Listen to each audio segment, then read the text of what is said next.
Bien, vamos a comenzar con nuestro estudio de la glucólisis, repasando los conceptos principales que analizamos en nuestra presentación anterior. Entonces, como mencionamos anteriormente, la glucólisis es la ruta de inicio. La glucólisis tiene por objeto principal obtener cierta cantidad de energía y producir una molécula de desecho. A esa molécula de desecho generalmente la denominamos piruvato o ácido pirúvico. Dependiendo de la ruta que ingrese ese ácido pirúvico, vamos a denominarlo como una ruta aeróbica, que es la que está aquí a la izquierda, o anaeróbica, a la derecha. Entonces, recuerden que de aquí en adelante, como sinónimo de ruta anaeróbica, vamos a hablar de fermentaciones, que pueden ser lácticas o alcohólicas. Mientras que en la ruta aeróbica, el piruvato va a ingresar a una serie de reacciones químicas conocidas como ciclo de Krebs o ciclo de los ácidos cítricos, y posteriormente los productos de ese ciclo de Krebs van a pasar a algo denominado la cadena de transporte de electrones. Las reacciones del ciclo de Krebs son muy semejantes al ciclo de Calvin de la fotosíntesis, mientras que la cadena de transporte de electrones es muy semejante a las reacciones lumínicas. Y esto no es un accidente. Los bioquímicos han determinado que muchas de las proteínas y enzimas que se requieren para llevar a cabo cada una de estas rutas metabólicas son muy semejantes, son homólogas en términos estructurales, funcionales y de secuencia genética a las empleadas en el ciclo de Calvin y en las reacciones lumínicas, por lo que es muy posible que ambas tengan un ancestro común. En cualquier caso, los principales productos de desecho de la ruta aeróbica va a ser dióxido de carbono, agua y una enorme cantidad de energía. El cuerpo humano es capaz de realizar ambas rutas, ya sea aeróbica o anaeróbica, pero dependiendo del uso, cada tejido puede usar una u otra. Las fermentaciones producen menos energía, pero son mucho más rápidas en producir energía. Entonces, en un mismo lapso de tiempo, una fermentación va a producir más energía, pero va a acabar con las reservas de combustible mucho más rápidamente. Y no va a aprovechar toda la energía del combustible, va a aprovechar solo una pequeña fracción. Mientras que en la ruta aeróbica se va a producir una enorme cantidad de energía, se va a aprovechar de forma mucho más intensa el combustible, pero la producción de energía va a ser más lenta, más a largo plazo. Bien, por cierto, este esquema fue sacado del libro de Life, 10ª edición, por si alguien se lo pregunta. Bien, aquí tenemos un esquema típico para la glucólisis. Como no es un ciclo, es una reacción lineal, entonces tiene un inicio en la glucosa y un final en el piruvato. Entonces, pues lo que voy a señalar acá es lo que espero que tengan en cuenta. No es necesario memorizarlo todo. Nadie se memoriza todo esto. Simplemente hay que saber de qué se está hablando. Entonces, comencemos. La reacción o la cadena de reacciones va a comenzar con esta molécula a la cual llamamos glucosa. Glucosa es uno de los azúcares más simples que existe y por lo tanto es el azúcar que la célula siempre va a preferir consumir como combustible. La energía de la glucosa está almacenada en sus enlaces. Entonces, en el momento en que la célula pueda romper los enlaces de la glucosa de forma controlada, va a poder extraer esa energía. Cada una de estas reacciones debe estar regulada por una serie de componentes. En primera instancia, aquí en rojo, están unas moléculas denominadas enzimas. Las enzimas son moléculas enormes que se encargan de hacer las reacciones. Son catalizadores, los cuales ya habíamos hablado anteriormente. Entonces, sin el catalizador, las reacciones no se van a poder dar, o más concretamente, aunque se den, van a demorar años o miles de años para darse en cantidades, digamos que, útiles.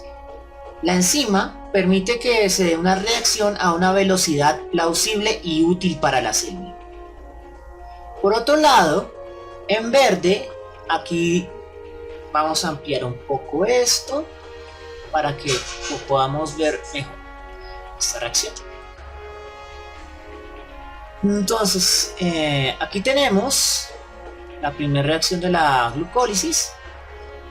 Lo que no me interesa tanto los nombres, glucosa 6-fosfato, todos esos cambios, no es lo importante es que puedan identificar esto. Entonces ya habíamos hablado que lo rojo es una enzima, lo verde acá, este magnesio, este ion magnesio 2 positivo, representa también un catalizador, es un ion que necesita la enzima para poder realizar la reacción. En otras palabras, si la célula carece de magnesio, se va a morir de hambre porque no puede realizar la reacción. La hexoquinasa, la enzima, no puede realizar la reacción y por lo tanto no hay glucólisis. Por otro lado, esto es lo importante, los flujos de energía. Entonces observen que aquí tienen ATP. ATP es la forma de alta energía. Y observen cómo indica la flecha de reacción. El ATP en este caso está fungiendo como parte de la reacción, un reactivo. Entonces usted necesita glucosa y ATP. Cuando el ATP en alta energía ingresa a la reacción, va a salir como ADP. ¿Qué quiere decir esto? Que la célula debe invertir energía. En estos momentos la célula está sacrificando energía en lugar de obtenerla. Está cargando con más energía la glucosa para obtener una glucosa 6-fosfato, una glucosa con mayor energía. ¿Para qué hacer esto? Parece poco eficiente. La glucólisis precisamente se realiza para obtener energía, no para sacrificarla. Entonces, ¿por qué la célula va a hacer algo tan tonto? Pues se debe a que para poder romper la molécula de la glucosa, esta debe estar inestable. La glucosa como tal es una molécula muy estable y por lo tanto se la carga con un poco más de energía para inestabilizarla. Una vez que ya está en este modo inestable, se puede romper con mayor facilidad. Entonces, cada una de las siguientes reacciones va a estar mediada por una enzima que va a transformar la glucosa a un estado más inestable.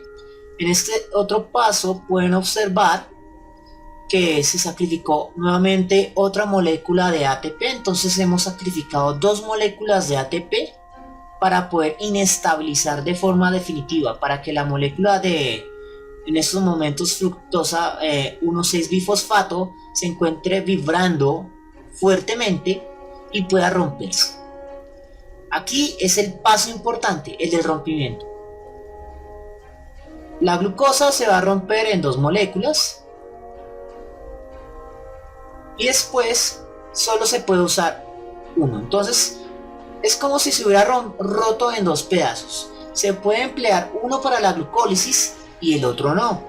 Entonces la célula no va a renunciar a obtener la energía de una de las mitades de la glucosa. Entonces lo que va a hacer simplemente es cambiarle de forma.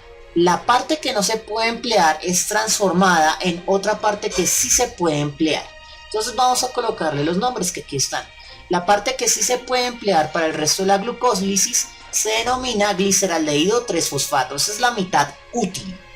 Mientras que la mitad inútil se denomina dihidroxicetona fosfato. Para que la dihidroxicetona fosfato se pueda transformar en la parte útil, simplemente se emplea otra enzima denominada triosafosfato isomerasa. Una vez que se tienen las partes útiles para continuar con la glucólisis,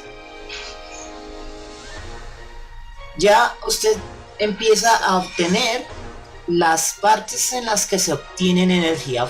Observe que en esta reacción se encuentra NAD como uno de los reactivos, el gliceraldehído 3-fosfato como otro de los reactivos, y al final de la reacción usted va a tener una molécula transformada, pero eso es lo importante, ya ha obtenido un pago de energía, la célula ya obtiene un beneficio, obtiene NAD protonado, que es un portador de alta energía.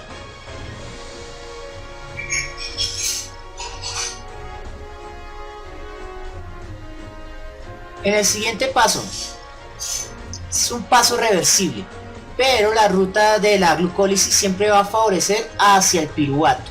Entonces podemos leer esta flecha de reacción solo hacia el piruvato.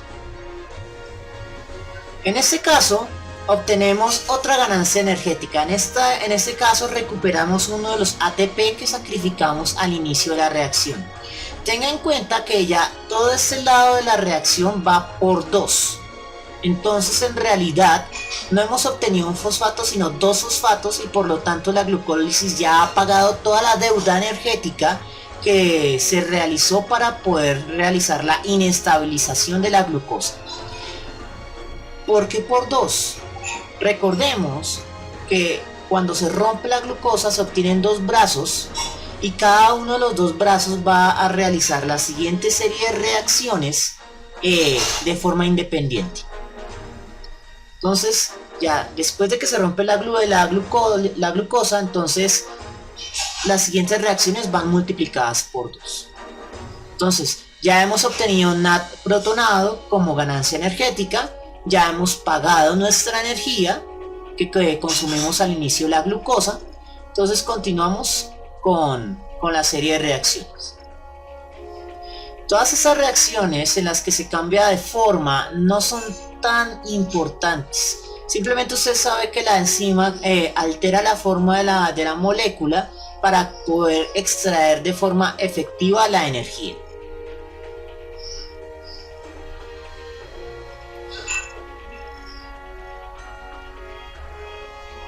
Nuevamente aquí tenemos un paso importante. Tenemos un ADP que va a transformarse en ATP por 2. Y entonces en esos momentos, como ganancia energética, llevamos 2 NAD protonados y 2 ATPs. Y finalmente obtenemos el desecho, piruvato. Tenga en cuenta que esto es literalmente un desecho. Si no se hace nada con el piruvato y esta cosita se empieza a almacenar en el citoplasma de la célula, entonces toda la demás ruta metabólica se va a detener, lo que para la célula equivale a la muerte. Bueno, sí, me quedó feo, pero entienden la idea. Equivale a morir. Es como si en una autopista ocurriera un trancón. Toda la ruta metabólica se atranca y no se obtiene energía. Si la célula no obtiene energía rápidamente, se muere. Literalmente se muere de forma muy rápida. Y esto en el tejido conlleva a la necrosis, a la muerte del tejido y a la muerte del órgano que se esté realizando, que esté sufriendo esto. Entonces la célula debe hacer algo con el piruvato. El piruvato debe ser extraído de la célula, o en el mejor de los casos aprovechado para obtener más energía. Y de hecho es lo que sucede. El piruvato va a ser la base sobre la cual se construyen las rutas metabólicas aeróbicas y anaeróbicas. Ese es el insumo. A partir del piruvato se fermenta, o a partir del piruvato se ingresa al ciclo de Krebs. Pero eso va a ser el tema de la siguiente presentación. Por el momento espero que les haya gustado y nos vemos en una próxima oportunidad.